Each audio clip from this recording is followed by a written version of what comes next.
こんにちは、テリーです。こんばんは、ゆっくりです。ご視聴ありがとうございます。ありがとね。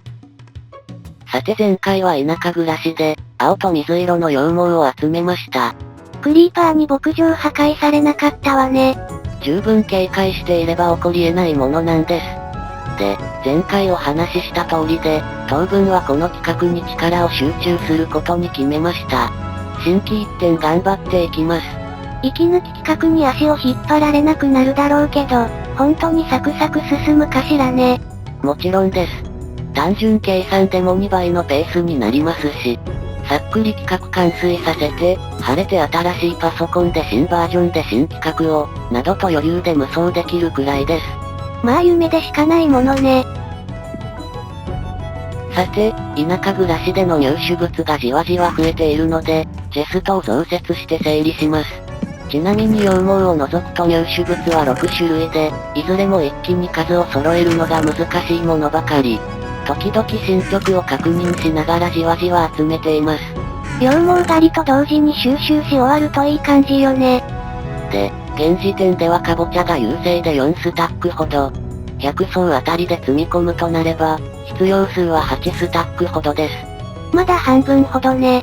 一方、目安200個と考えていたスライムブロックは早くも3スタックほどに。この調子だと、野戦は次の田舎暮らしターンが最後になりそうな雰囲気です。まだ雲の糸が足りてなさそうだけど。今の手持ちで作れるディスペンサーは150個ほどですが、まあ雲の糸なら別途廃校に潜ればよくて、ポイントとなるのは火薬の数で、こちらはすでに90個ほど TNT を作り出せる数が揃ってます。合わせると4スタック以上。すでにスライムブロックの数を上回っているわけね。さてアイテム整理が一通り終わったので、メサに行く前に建築材のクラフトにかかります。色付き粘土は後回しということね。で、まずは作業台からですが、実は作業台を一気に700個作るのは、過去のプレイを含めても初めてだったりするんです。それはかなり普通のことじゃないかしら。そして作った感想として、なんだか原木を大量に無駄遣いしている気がして、軽く罪悪感が湧いてしまいました。後で原木に700回謝らないとね。続いて青の羊毛に取り付ける松明の量産です。数を事前計算していなくて、原木が足りるかちょっと心配だったのですが、作ってみたら余裕で足りました。今の1層分なら原木20個ほどで足りるわね。お次は青色の色付きガラスを量産し、さらに水色の羊毛に取り付ける松明を量産したところ、持ち運び用の松明がちょうどゼロになりました。64分の1の確率です。別に持ち運ばなくてもいいんじゃないの？地下に潜るわけでもないのだし。いえ、プレイしていると意外と思わぬところで松明使う場面もあるんです。最近ではメサで型焼き粘土を集めている時とかです。さて次はガラスの水色染めですが、緑の染料がやや足りません。で、田舎暮らし行き直前に仕掛けていた緑の染料が、こんがりと焼き上がっていて、これで、今作れるものは全部完成。特にトラブルもなかったわね。いつもこうありたいものです。さてお次はメサですが、その前に防具を直してしまいます。チェストプレートが割とスレスレじゃないの。多分欲張ってトゲの鎧エンチャントを付与したせいなんです。つけなければよかったです。まあチェストプレート以外の耐久ゲージは残っていますが、4つとも修繕してしまいます。ちょくちょく直しに来れるかわからないですから。それはいいけど、何をやろうとしているの？一気にレギンスとブーツとヘルメットを、まあ作れないことは薄々気づいていました。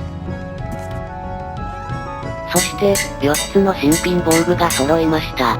気分いいです。まあ建築企画は一部除いてダメージを受けることはないので、次の田舎暮らしの野戦までは新品防具でいられます。うっかり落下死したりしなければね。さて、残りの必要な材料は型焼き粘土だけ。ちょっとメサまで行ってきます。いや待って、太陽が沈みかけています。今からメサに行けば着いたら夜ですね。メサですぐベッド使えばいいじゃないの。モブが湧く隙があるかもしれないし、せっかくの新品防具ですし。というわけで朝にしてから出発し直しました。なおネザーワープは通るたびに、ソウルサンドやネザー水晶が目につきます。いつか集め始めないとならないんですよね。未だにプレッシャー感じているのね。そして無事にメサに到着。ちなみにメサにもともと生成されている粘土は、調べた限りは6色です。今回集めるブロックは赤い枠のもので、当分は色のついてない型焼き粘土をかき集めることになります。